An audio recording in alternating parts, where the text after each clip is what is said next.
In the long and often brutal history of the papacy, there is perhaps no event more surreal, grotesque, and haunting than the trial of a corpse. It happened in the year 897, during one of the most unstable and violent centuries in the history of the Catholic Church. Known as the Cadaver Synod, it remains one of the most bizarre episodes ever recorded in the chronicles of medieval Europe. At the center of this morbid spectacle stood the lifeless body of Pope Formosus, dug out of its grave, dressed again in papal vestments, and propped up in a courtroom to face charges of perjury and violation of canon law. It is an episode that feels closer to a dark fable or Gothic allegory than to documented history, and yet every detail of it was real. To understand why such a grotesque spectacle could have taken place, one must first look at the turmoil of the late 9th century. The papacy was not yet the supreme moral authority it would later become, but rather a fragile institution caught between the violent ambitions of kings, emperors, and noble families. Rome was a battlefield of political factions, each seeking to control the papal throne in order to secure power for themselves. In this volatile atmosphere, popes rose and fell not through spiritual merit, but through political intrigue, alliances, and brute force. Formosus, whose corpse would later be dragged to trial, was both a victim and a participant in this brutal game. Formosus had first entered the service of the church as a bishop, quickly gaining a reputation for his diplomatic skills and his influence in Italy and beyond. He was not only a spiritual leader, but also a political negotiator, sent on important missions to secure alliances between rival powers. His career, however, was marked by controversy. At one point, he was accused of abandoning his duties as Bishop of Porto to seek higher office. His enemies claimed this was an illegal act, since canon law forbade a bishop from holding more than one see. For this, he was temporarily excommunicated. Though the penalty was later lifted, the accusations would resurface after his death and form part of the charges brought against his corpse. When Formosus eventually rose to the papacy in 891, he inherited a church caught between two competing royal houses. On one side stood Arnulf of Carinthia, the Carolingian ruler of East Francia, whose ambition was to assert dominance over Italy. On the other side was the powerful Spoleto dynasty, which sought to control Rome and the papacy for its own interests. Formosus initially supported the Spoletans, but as their power grew oppressive, he turned instead to Arnulf, inviting him to march into Italy and be crowned emperor by the Pope himself. In 896, despite illness, Arnulf entered Rome and received the imperial crown from Formosus. It was a moment of triumph for the Pope, who had shifted the balance of power away from Spoleto control. But fate was cruel. Soon after his coronation, Arnulf suffered a sudden paralysis and was forced to retreat north, leaving Formosus vulnerable. The Spoletan faction quickly regained control of Rome. For them, Formosus was now a traitor, a pope who had humiliated their dynasty by allying with their rival. When Formosus died only a few months later in April 896, his enemies saw an opportunity not just to erase his legacy, but to desecrate it. What followed would shock even the hardened Roman populace. 9 months after his burial, the new pope, Stephen VI, who owed his position to the Spoletan rulers, ordered the corpse of Formosus to be exhumed. The body, already decayed and foul, was dressed in papal robes, crowned with the insignia of the papacy, and seated on a throne in the Lateran Basilica. A synod was convened, with bishops, priests, and Roman officials in attendance. This was not a private humiliation, but a public spectacle designed to strip Formosus of all dignity and authority, even in death. The scene was nightmarish. Before the gathered court, the corpse of Formosus sat stiffly, its lifeless face a mask of decay, while a deacon was appointed to act as his legal representative. This poor man's task was to answer questions on behalf of the dead pope, defending him against charges that had been resurrected from decades earlier. The court accused Formosus of perjury, of illegally ascending to the papacy while still Bishop of Porto, and of violating canon law by performing sacraments that were beyond his rightful authority. Each accusation was read aloud, and in a grotesque parody of justice, the deacon would respond in the first person as if the corpse itself were speaking. Witnesses described the sight as both horrifying and absurd, a macabre theater of politics disguised as law. The verdict was never in doubt. Formosus was declared guilty on all charges, his papacy was annulled, his acts declared invalid, and his body stripped of its sacred vestments. In a final act of humiliation, the 3 fingers he had used to bless were cut from his right hand. His corpse was then dragged through the streets of Rome, mocked by the crowds before being thrown into the Tiber River. It was a desecration meant not only to destroy Formosus, but also to send a message. No pope, alive or dead, could defy the power of the Spoletan dynasty without consequences. Yet the story of the Cadaver Synod did not end there. The grotesque trial shocked the Roman people, and soon after, outrage against Pope Stephen himself began to grow. Many saw the trial as an abomination against the dignity of the papacy and a violation of Christian burial. Within months, Stephen was overthrown, imprisoned, and strangled to death by his enemies. The corpse of Formosus, meanwhile, was said to have washed ashore, where it was retrieved by sympathetic monks and buried again with honor. For some, miracles were even attributed to his remains, as if the martyred pope was seeking divine vengeance from beyond the grave. The Cadaver Synod was more than just a grotesque courtroom farce. It revealed the deep corruption, instability, and brutality of the political forces that surrounded the papacy in the late 9th century.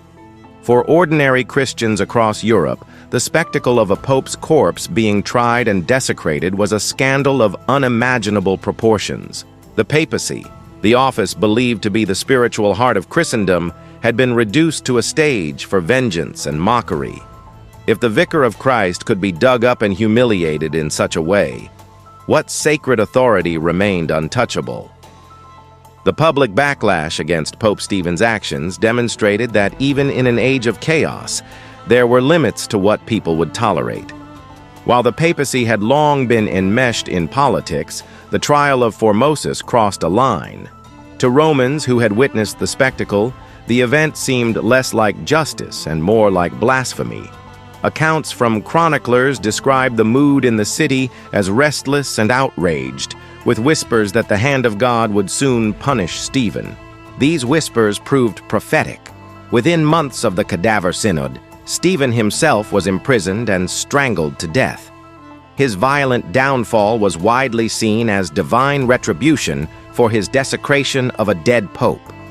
After Stephen's death, the papacy lurched from one crisis to another. Successive popes struggled to repair the damage left by the Cadaver Synod. Some sought to nullify the trial, declaring it invalid and restoring the legitimacy of Formosus's ordinations.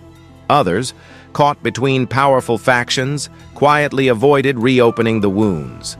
The pendulum of papal politics swung back and forth, with each new pontiff trying to balance between the Spoletans and their rivals. For a time, it seemed as if the shadow of Formosus's trial would never fade from Rome.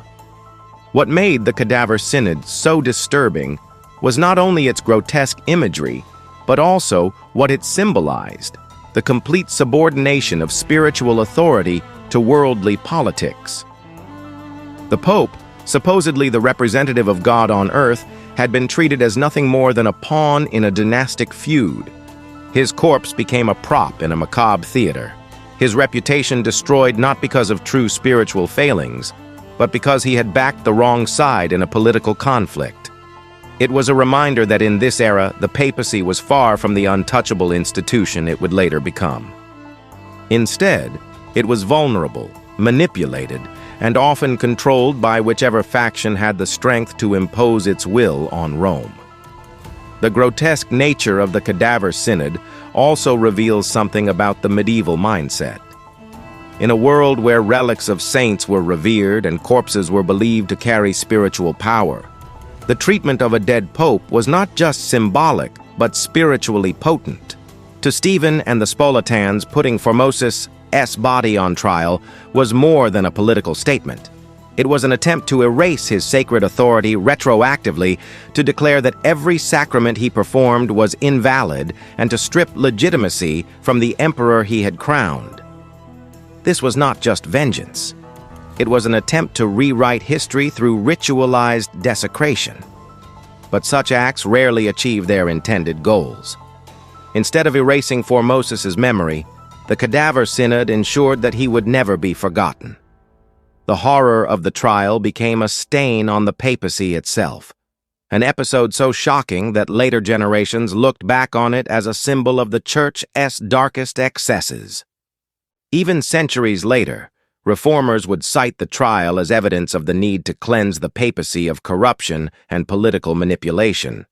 In a sense, the desecration of Formosus became a cautionary tale that haunted the institution long after the Spoletans had vanished from power. Interestingly, the story of Formosus did not end with his second burial. According to medieval sources, miracles were reported at his grave, and rumors spread that his body had floated miraculously back to the Tiber's banks after being thrown into the river.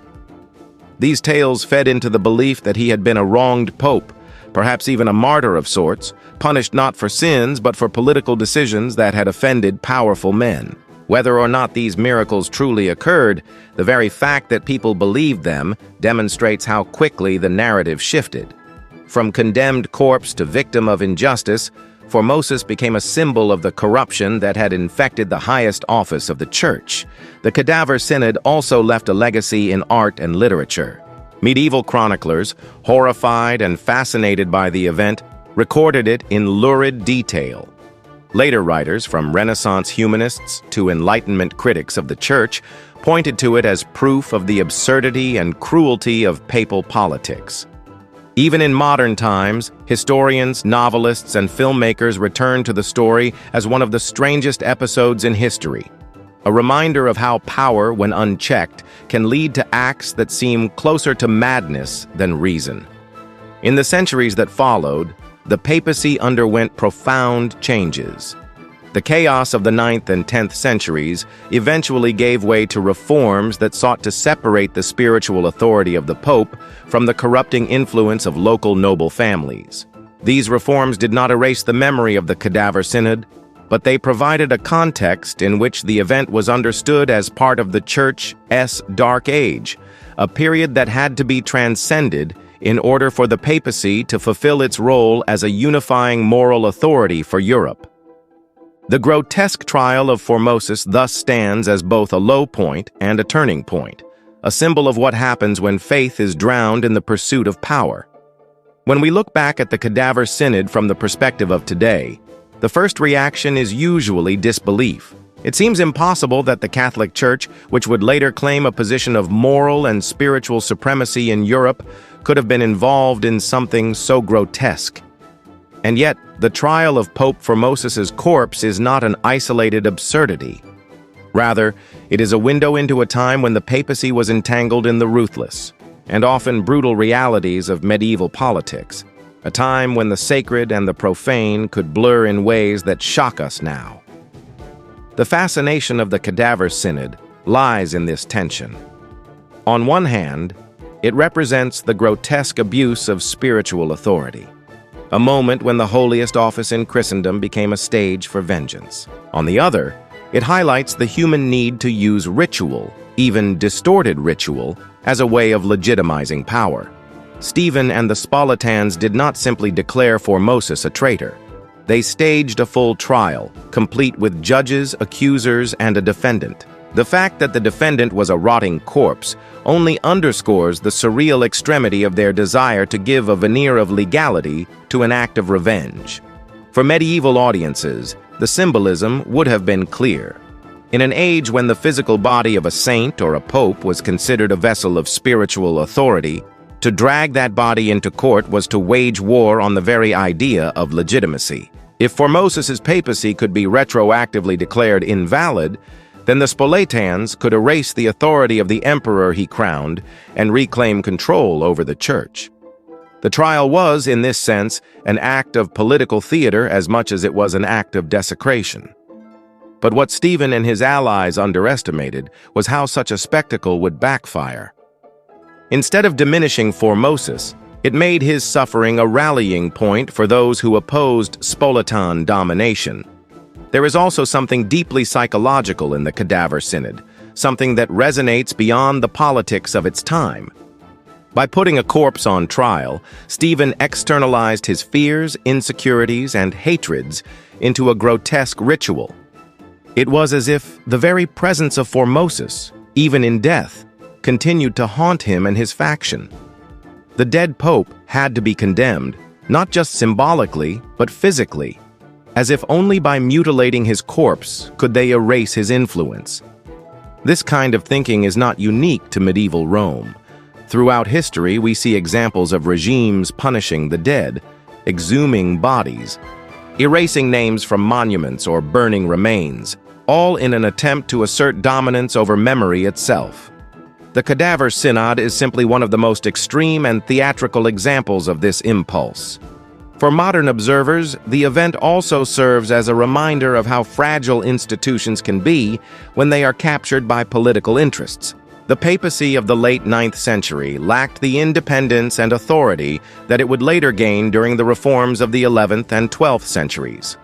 In that earlier era, popes were hostages of circumstance, often at the mercy of the powerful families and rulers who controlled Rome. The Cadaver Synod illustrates how the office of pope, far from being untouchable, could be degraded to the point of absurdity. And yet, paradoxically, the scandal also contributed to the long-term recognition that reforms were desperately needed. Over time, the memory of the Cadaver Synod became a kind of dark parable within church history. Later, popes and reformers cited it as an example of what happens when spiritual office is corrupted by worldly ambition.